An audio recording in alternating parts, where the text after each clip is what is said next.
the whole idea of fly over America is just the opposite of what we felt like we're flying into America.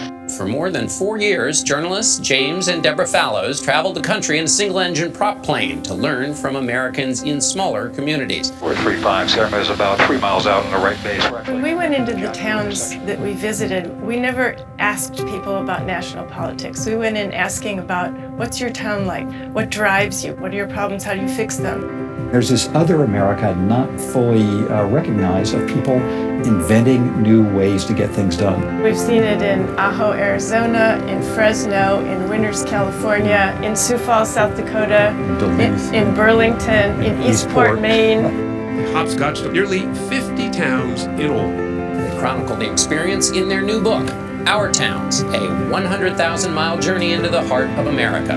We found it fascinating just letting people in the rest of the country know that this can be done, and here's the way it's happened. That doesn't mean it could happen the same way anyplace else, but you can say there are a set of models that people can have of what is possible despite the odds. Greetings, everyone. Thanks so much for having us here. I am Jim Fallows of the Jim and Deb duo. This is Deb. I'm Deb. We're so excited both to be at this Writers' Festival over the past few days, which is an extraordinary achievement you all have pulled together here in the Valley. I say the Valley because I grew up in Redlands, so I'm familiar with the lineup of cities here, but I had no idea of the magnificence of what you've created here.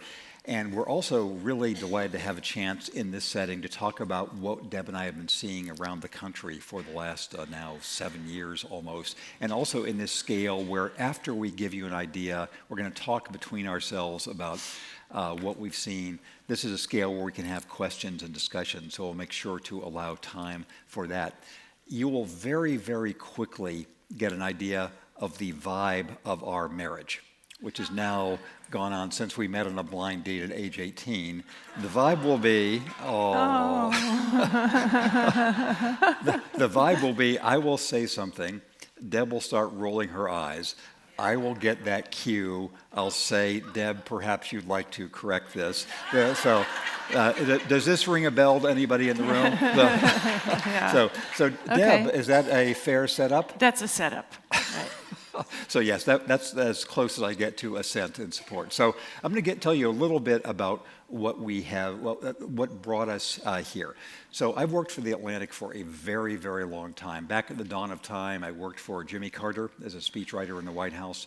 When I left that role back during the political changes from '79 to 1980, I joined The Atlantic, and in the time since then, Deb and I and our then young children, now grown men, we lived in Japan for a number of years. We lived in Malaysia. We've lived in China recently. We've lived in Seattle and Texas.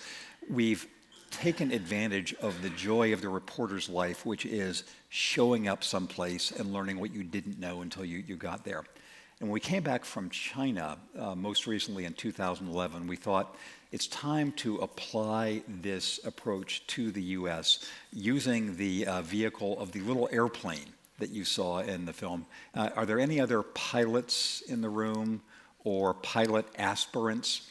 Everybody should be a pilot aspirant, especially if you're a book festival person, because it's a uniquely beautiful and revelatory way to see the world. So we thought, let's get on the road outside D.C. and start trying to see things in our little airplane, which I'll mention. Do you want to mention the special thing about this airplane? Yes, there's a special feature of this airplane. It has a parachute that's built into the entire fuselage of the airplane. So in extremis, if someone needed to pull the parachute because the guy flying the plane wasn't capable of it anymore, there's a puller of the chute, and it shoots out of the top of the plane, and the plane comes down like those little balsa wood planes that you played with as kids. There are now about 8,000 of these planes in use around the country, and the chute has been deployed about 80 times under extreme circumstances, and every time people have walked away. So, Yeah. So yay, Cirrus airplane. Yay for the plane. So the way we decided to begin this trip, which we thought was going to just last for a couple of months, is I put a post on the Atlantic's website early in 2013 saying we're looking for a certain category of town to go tell the story of what's going on there. One of the criteria was this was a place that could be a smaller community. And smaller was an elastic term. We went to places as small as 1,300 people and as large eventually as Columbus, Ohio, which is a huge metropolis, just for sort of proof of concept of a big city working like a small city. But our standard was smaller in the sense that the national media would normally never go there unless there was a hurricane, a shooting, the Iowa caucuses, a concept story, et cetera, but it wouldn't be a normal part of the national imagination. A second is the city had to have had some problem. The factory closed, the mine closed, there was some problem. There was a fire, there was a disaster. And third, there was some interesting response. Not necessarily successful or Pollyannish, but something interesting in the response. We got, after the first week of this post, about 1,000 essays from people saying Yakima, Washington is the American city, Oxford, Mississippi is the American city, Duluth, Minnesota is the American city. And we began a process, which there's another slide I'll ask you to go up there, which is, this is where over then about 4 years we traveled. This was a combination of science and complete random chance, where we thought we'd go to a place we originally had heard of, Sioux Falls, South Dakota, and we thought, my God, all these things are happening in Sioux Falls. Then we ended up going across the upper Midwest. You'll notice one big omission in this map, which is the Rocky Mountain states. If you're a small plane pilot and you hope to have a long career in small plane flying, we were saving them for later, as they say. And we ended up having about, these are cities that we wrote about in our book. Each of the places you see there, we spent probably 2 weeks or so in. We went to another 50 or 60 towns for shorter time. So that's essentially the range of our coverage. Deb, why don't you describe what we would do when we showed up in Guymon, Oklahoma, or Greenville, Right. South Carolina, or whatever? So the advantage of doing this in a small plane is that we always could land at a little FBO, like you have out here in Thermal, which we was just learning about. You don't need to ask permission, you just land your plane. We often borrowed the crew car, which was, for reasons I still don't understand, often an old Crown Vic that had been the sheriff's car and was just donated to the FBO, so we went around in those. Looked desperately for a motel in town. My one rule of thumb was anything that had suites in the name would be a good bet, because that meant that they'd have a washing machine, and we were staying for quite a while in a little kitchenette of some sort. Sometimes we found them, sometimes we ended up staying with people, sometimes we hitched rides around. When we got into a town, our first step was to round up and pay visits to what we fondly called as the usual suspects. We'd go to see somebody who was in the town government, maybe the mayor or the city manager, if we were so lucky. We'd always stop by the newspaper, partly as a courtesy call, but partly because people in the town newspapers know everything that's going on in the town. And we could ask them all the questions of what's happening here, what's important, who's driving this town, who are the leaders. We always went into the public library. That was a first stop, because the librarians really know what's going on in the town. They are the ones who respond to the wants and needs of the town and can just kind of give you a general vibe of what's happening, what are the problems, what are their best features, what's popular there, so you get a sense of the people. And we prowled around Main Street, we stopped in brew pubs. We never went to a diner and asked people, do you like Trump? Do you like Hillary? Do you like Obama? Who are you voting for? We completely stayed away from national politics and went for what was happening local. What's important to you here, and what are the issues? Who'd I miss? The schools. We always stopped in. We would ask people, what's an interesting school in the town? And sometimes there was only one school in the town, so we'd go there. And then we'd talk to people in the school administration of the area to find out what were their entanglements, what were their problems, how were they fixing their schools, and what were their parents saying in the towns. So we'd do those things for a day or so together, and then we'd split up in our different directions into, Jim covered a lot of politics, town development, newspapers, policy. I spent a lot of time in the schools, in the YMCA, in the social and public institution, and in the arts. And you can say a word more about why you spent so much time in the YMCA. You had 2 reasons for that. Yeah, the YMCA I find is a very leveling place. First of all, we had to get some exercise. We were doing this for 4 years, it turned out, so, sink or swim. So I'm a swimmer. So most every town has public recreation facilities of some sort, ROI, and like the libraries, like the river walks, we found even if towns don't have a river, they'll have a river walk where you meander around. And the YMCA, a few of those public places, you get a sense of the population of the town, of the people of the town that you don't see when you're going on these official visits. You rub shoulders with people you don't normally run into. If you're in the locker room, naked with people, and you hear things, and you just, it really, we found, develops a sense of empathy, not the naked part, but just, being in the public part, rubbing shoulders with people that you don't normally run into and who aren't there in some kind of official capacity, gives you a lens into the town of how people talk, what they talk about, what they complain about, what they compliment.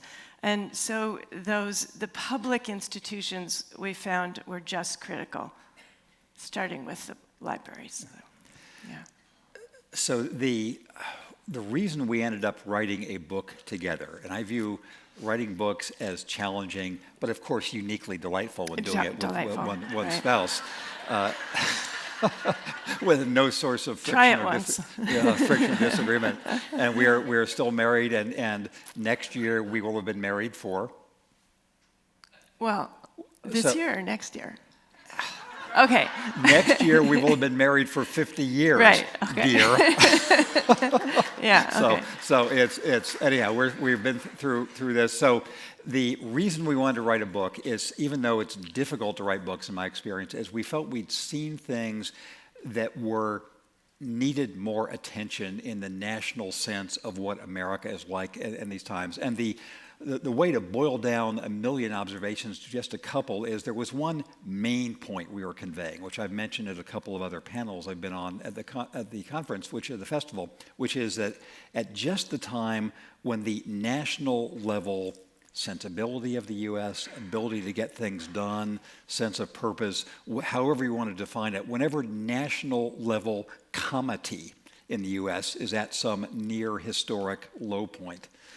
If you look at the U.S. at the local level, you still see a lot of the fabric, the vitality, the reasonableness, the cooperativeness that we like to think of as American. Every place we went had some problem. Opioids is a genuine disaster. Economic dislocation is happening. There's, economic inequalities of this age are real, but almost every place we went, including San Bernardino, including Charleston, West Virginia, including Erie, Pennsylvania, if you ask them the direction of events, they felt that, yes, here in San Bernardino, our schools are getting better. Yes, here in Charleston, we're moving past the era of coal. Yes, here in Erie, we're rebuilding our population mainly with refugees. Yes, here in Dodge City. Yes, here in Duluth, Minnesota. So the main message we are trying to get across is this contrast between a national level view of the country, which genuinely is troubled, and a dispersed reality of millions of people in thousands of towns in all 50 states feeling as if they were getting something possibly that could work. And the reason we wanted to share this information is so that people who felt city by city they were being able to do something didn't feel so anomalous or alone or isolated or odd, but recognized there were people like them around the country. There were just, I'm going to mention one or two other sort of incidental surprises to us, and I'll turn it back to Deb for a couple of things that she has seen. One of them, which you can think of in your own families in this region, is what we thought of as the reverse talent dispersal. What I mean is the history of every major country, whether it's Europe or the US, over the last centuries has been people collecting in the biggest cities. And English literature is about people going from the countryside to London. And American literature is about people going from the farms to the villages, to the medium-sized towns, to the bigger towns, etc. And that goes on now with LA and New York and Seattle and all the rest. What's fascinating is how much of a reverse flow there is. How much of a flow of people thinking that they have worked in San Francisco, they had job offers in New York, but that Duluth or Fresno or Omaha or Northern Mississippi or Nashville or whatever was a better overall bargain for them in terms of real estate, of connectedness, of purpose in their life, etc. So you have this repopulation of dozens of medium-sized American cities with people who are as ambitious as those anywhere else in the country. That was one interesting surprise that we have seen. Another one of the surprises that struck us is you've probably seen around the country, is the revival of historic downtowns and the way there's a shift as having the classic architecture of the U.S. from the post-Civil War era until the pre-World War II era of just that classic Main Street look you find being revived many places. I'll mention briefly one other, which is the way in which today's American immigrant experience resembles those of the centuries that brought the forebears of almost all of us in this room to this country at some point. The story of American immigration, in my view, is that in any era of history, it's always been disruptive, as the first Germans arrived and the Irish and the Scots-Irish and the huge wave of immigrants in the turn of the last century and the Chinese and everybody else. It's always been disruptive, but the miracle of America is that we have absorbed the disruption, absorbed the second and third generation, and made ourselves e pluribus unum, and you see that now too. The places where you hear most fear about immigration is where the fewest immigrants are. You know, the state with the highest fear of immigration is West Virginia, with the lowest proportion of immigrants in its population. And more diverse states are finding ways to adapt, and I won't tell you now stories from Kansas and South Dakota and elsewhere, but you find Americans acting the way our forebears have, of welcoming in new people. We also saw a tremendous reinvention of institutions, community colleges, which we think of as the central educational institution for our time, career technical education programs, universities deciding to be involved with their cities, libraries and all the rest. Deb is going to tell you about a few institutions she has been seen reinventing themselves. You can say more about libraries, you can say more about schools, Okay. you can say whatever you Whatever I want. Okay, first I just want to talk a little bit about schools because we hear so much about schools on a national level in the US and how they're doing. And we spent days and days in all different kinds of schools in these towns around the country. It was remarkable to us how much experimentation and creativity was going on in the schools at the local level, responding to what the situation locally was. In the elementary school, I'll give you some examples. The elementary schools in Greenville, South Carolina. Greenville has gone from a big textile town, all the mills are now closed, to a very high-tech industrial town. BMW, GM, Michelin are there, and it's packed with engineers. In the downtown of Greenville, which has a very core, stressed place, the elementary schools were very much struggling. The whole school system was struggling. They decided in a kind of public-private partnership, Greenville decided to build an elementary school right in the heart of downtown. And it was a joint effort between these high-tech industries and the people in the town. So they built a school called the A.J. Wittenberg Elementary School of Engineering. These were little bitty kids, pre-K through grade 4, in the center of town from very hard up regions, who were going to have this curriculum that was designed by the school system and the engineering faculties of these companies to teach these kids STEM courses from pre-K through grade 4, and they did. And the volunteers from the companies came into the classrooms. I was sitting in a classroom of the 4th graders as they were learning about, electricity, and the kindergarteners, and they were learning about flight. And incidentally, the arts played a big role in this school too. When the kids were learning about how things fly, how you engineer things to fly, they marched them all down the Swamp Rabbit Trail to the Peace Center in town, which is about 10 minutes away. It's the local theater, and watched how they got Peter Pan raised up to fly around on the stage. So it was this complete effort to turn things around in that town. By the time those kids reached middle school, everybody agreed they'd nailed it. These kids were very familiar in STEM courses, and they introduced the arts. I know you know that it goes from STEM to STEAM, but the people in the companies who said, these are our future employees, we want these kids to be able to argue, to work together, to think creatively, to write, to have projects that they can take from soup to nuts.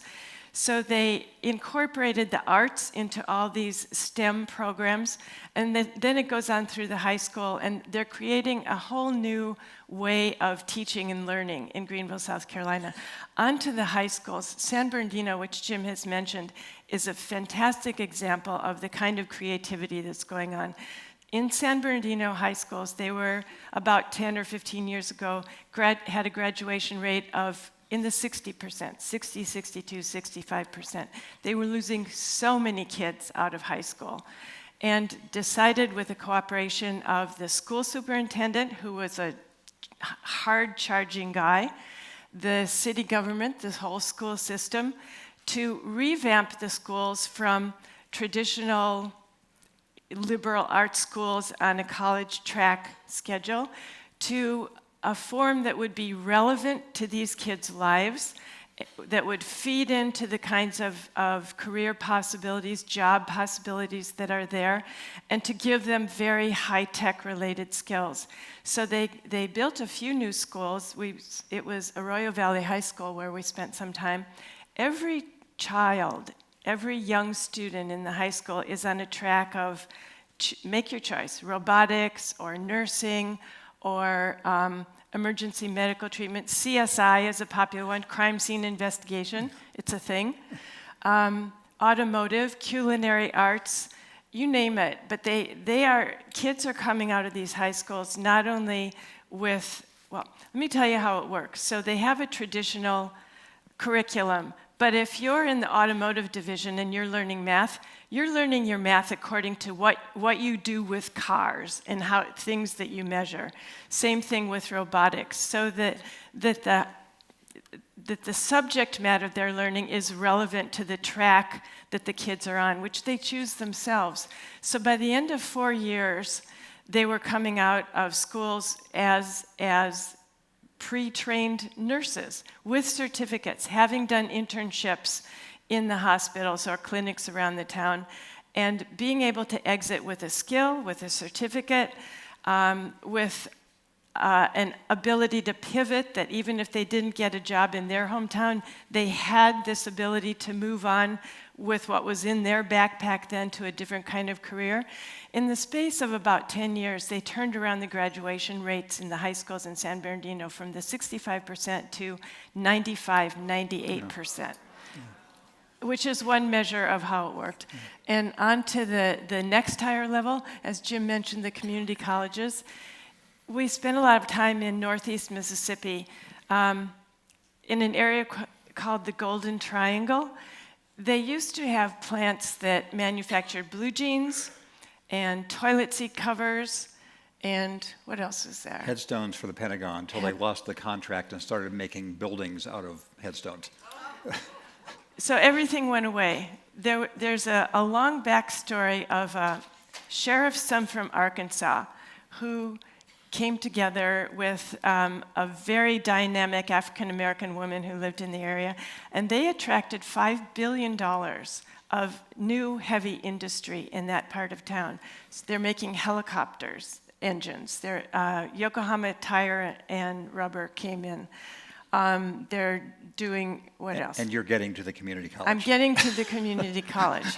Anyway, they've got all this enormous high-tech industry, but they need, which is an opportunity for people to work and be employed there, but they needed to train them. So East Mississippi Community College built this beautiful facility where they have mini floor plans of the plants that are really, surrogates for what these jobs are going to be. And they're training people who lost those jobs in the toilet seat factories, or people who were graduating from school and had no place to go in the community colleges to be prepared to compete for those jobs in new heavy industry.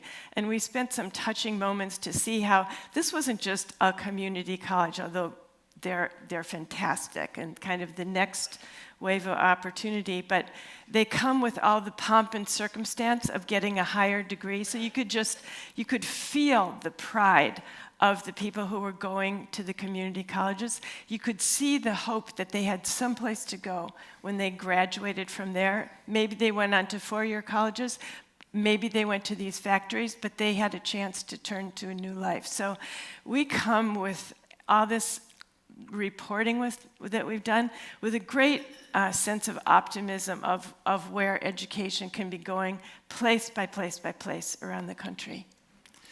Yeah. For it, yeah. And it should, for context, as I'm sure many of you know, so are any of you here from San Bernardino? I'm from San Bernardino County or from northern Mississippi.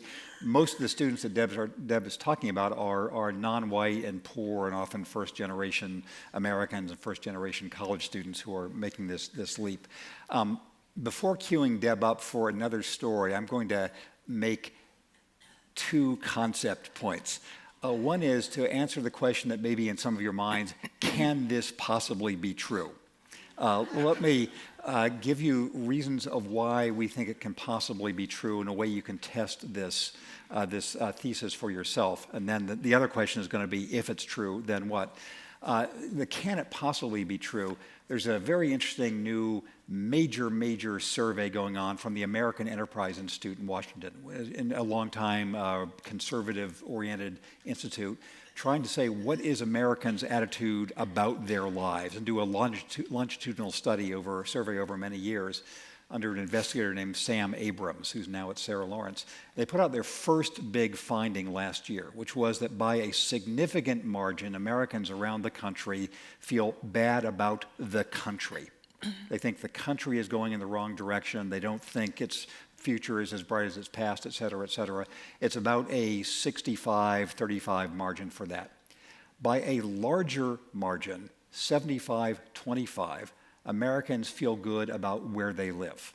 They feel as if their own area is grappling with its problems, finding ways to make a better future, has the 10 years ahead, it will be better than the 10 years past, et cetera. And this was across regions, across races, across income lines. Obviously, people with more money generally are happier than people with less money, but still it was this contrast between how people felt about the country they read about versus the country they actually see firsthand. I think there's a journalistic reason for this too, which Deb alluded to, that when the national media go out into the country, the thing they do is immediately ask people, what do you think about national politics?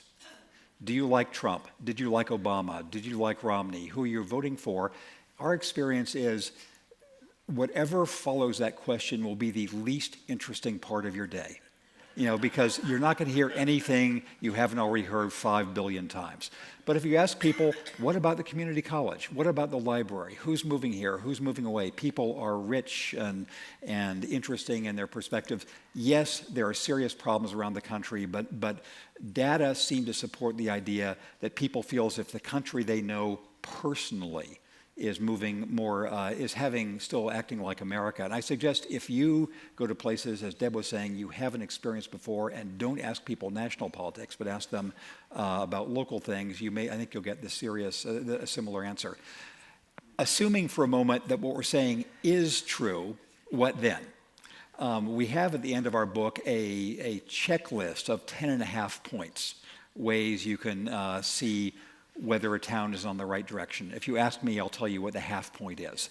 But the main thing that Deb and I want to do, and we've been involved in making a movie with HBO this past year, which will be out later this year, is to continue to connect people around the country so that the good part of the resemblance between our era and 100 years ago can be brought to light. The bad part of the resemblance between now and the original Gilded Age is dislocation, inequality, political corruption, etc. The good part of the comparison, also the bad part is also World War I, the Depression, etc.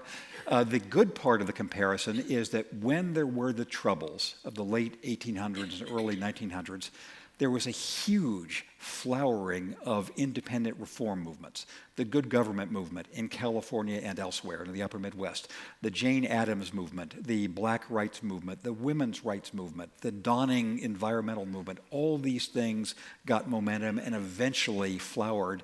And so we're trying to sort of increase the chances that that flowering is going on too. So that's, if this is true, it means to continue the efforts locally and find ways to connect them. Deborah, I'm going to cue you up for a sayonara point about libraries and their role as second responders, and then we can have questions. Okay. So Deb has a particular library-related point. Yeah, I know that you've had the great opportunity to hear a lot about libraries so far during this festival, about the history of libraries and big events at libraries from Susan Orlean and from the Librarian of Congress, who talks at the highest level of what's going on in the libraries around the country and how they started and so forth. This is a view from the sidewalks of what we've seen, and I think I have something that's a little bit different, which is, as Jim mentioned, the idea of libraries as second responders. Libraries always respond to the wants and needs of the towns, but increasingly, they are the safe place to go to when something bad happens. During the riots in Ferguson, Missouri, the libraries stayed open when the schools were closed. The kids went there, they got library cards, they had all kinds of activities for them. After the shootings in Orlando, after the fires and the mudslides in Santa Barbara, the libraries stayed open and they became a place where they invited people in the town to come in to tell their stories, to make their art, to get off their chests and start to go through a healing process from the disasters that have come there. And people go there because they know the library is a democratic, egalitarian, safe place that will open its ears to anything that's going on. We spent some time in Brownsville, Texas, right across the border in Mexico, and there are a lot of people who come into custody in Brownsville, Texas. There's a town, there are two libraries there. One is called the Southmost Library in Brownsville. They have a planetarium, by the way, an observatory there too. They would regularly bring kids who were held in custody by themselves in that border town to the library for movies and popcorn. And the librarian would tell me this was the highlight of not only the Librarians Week, but these Kids Week. You could just see that they were so grateful to have something to do, so they'd go to the library and watch the movies. During Hurricane Sandy along the East Coast several years ago, I was talking to one of the young librarians who was there, and he said, our library was just underwater. It was a disaster. Everything was closed. But we decided we had to still hold story hour for their kids. We had to give them a sense of normalcy, and we did that through our story hour. It was still going on. So they opened up some space in the parking lot. They invited all the kids, and they had what they called story hour at the end of the world to kind of reassure these kids of what was going on. The libraries also respond when normal channels are not available to people. A lot of people can't, as we know, can't afford some kind of medical care. In I saw it in many places. Librarians would say, for example, in Charleston, West Virginia, people would come up to them and kind of say, hey, can you have a look at this spot on my arm and help me go online and see what you think it might be? Librarians aren't really trained for that, but in some places they do what they can because librarians do what they can, and they see it as their mission. In Pima County, Arizona, which includes Tucson, they've hired a nurse to come in regularly, like the school nurse, to treat people who come into the library and need some help. In Winston-Salem, North Carolina, they've upped the ante on helping and dealing with and addressing the homeless population who come into their library. They've hired a special homeless person liaison who was a former homeless person himself, to talk to the people who come into the library, to help them navigate the systems, to find where they can find shelter, where they can find food, and how they can take first steps towards getting their life back. There are so many kind of first responders to situations like that. And second chances for education, for basic education and technology. In the LA public libraries, Mayor Garcetti goes every year to a ceremony for people who complete their GEDs, who never made it through regular high school, go to the library, earn their GEDs, and he gives them diplomas.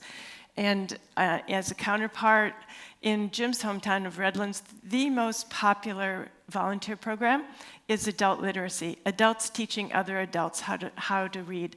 I could go on and on. There are so many different things where libraries stand up as the second responders to the issues that are most ailing the country right now, and do their part. So we're honored to be in a library. A cheer for libraries, librarians. So we have just a few minutes left here, and the scale of the crowd is such that if you have questions, we can talk forever. But if you have some questions, we'd be happy to answer them. And if you project a question, I will then repeat it for everybody else. So yes, sir, in the front. Yes. What a wonderful thing you're doing. Well, thank you. About scaling this. Yeah. To what extent is the public-private relationship and collaboration in these communities important, and do you see that as more difficult to achieve as communities get bigger? So this is a very interesting question about the public-private partnership, whether there are difficulties in scaling that as things get larger. So something we didn't talk about is the centrality of these public-private efforts. Deb was mentioning in Greenville, South Carolina, the schools. In Holland, Michigan, it's a place with like 10 feet of snow a year. With a public-private partnership, they've arranged to have snow-free sidewalks all year long by sort of pumping the waste heat from a power plant underneath all the sidewalks and streets. So it's transformed the place. And one of our secrets of civic success is precisely the public-private partnership. And I guess I would have two answers to that. One is there is in DC itself a reflexive sneering at that concept. It's thought of as being earmarking, log rolling, corruption, sweetheart deals. And so in DC, we always get people saying, what are you talking about? Whereas city by city, it seems very important. And I guess the challenge for this scaling is whatever the accountability and visibility would be to make the transition from something people can see creating a new high school to something that just looks like payola as part of a congressional bill.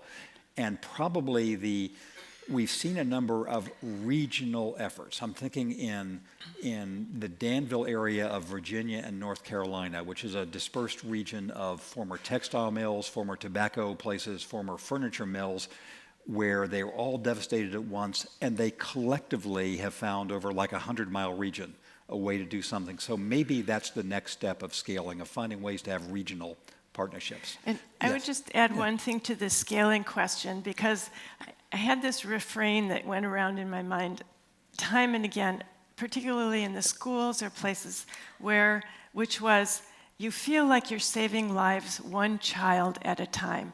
And it takes such intensity to turn around the life of a single kid. You've got 5, 10 adults working on that one child.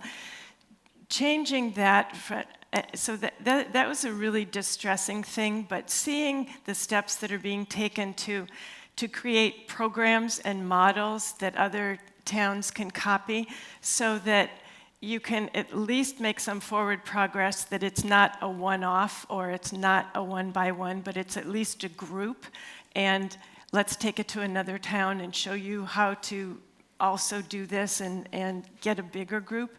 That was at least some glimmer of hope that the one-by-oneness of this could scale to larger degrees. Why don't you choose next question? Yes, right here. Thank you. Recognizing that the newspaper industry is kind of in free fall today, I heard a speaker recently say that most progressive cities still have a strong local newspaper. What did you find about this issue in your studies? The question is about the local newspapers, which are both crucial and endangered, and what can be done. So this is something we've spent increasing attention on, and if you look up my name at the Atlantic's website, you'll see 10 or 15 articles I've done recently on exactly this theme in the last while.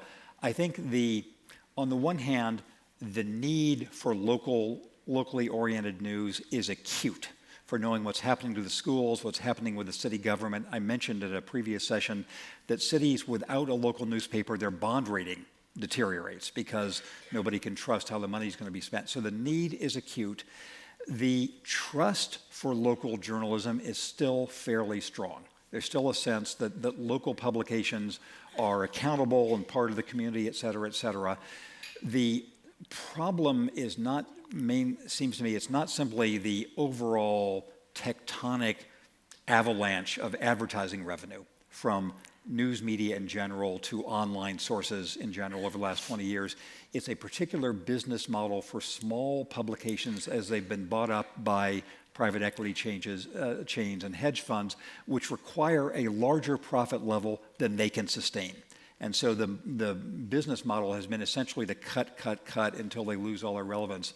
So the most encouraging model we're seeing is shifts in the business ownership, whether it becomes a local foundation or partnership with a university or some other way to allow papers to survive with a 4 or 5% profit margin, which can keep them going, as opposed to a 10 or 15% margin, which they can't make. So I think there is a revolution in experiments in new ways to try to keep this function going, because people need it, and it will be a really significant loss. Would you mention Report for America? So I mentioned briefly in another session, Report for America.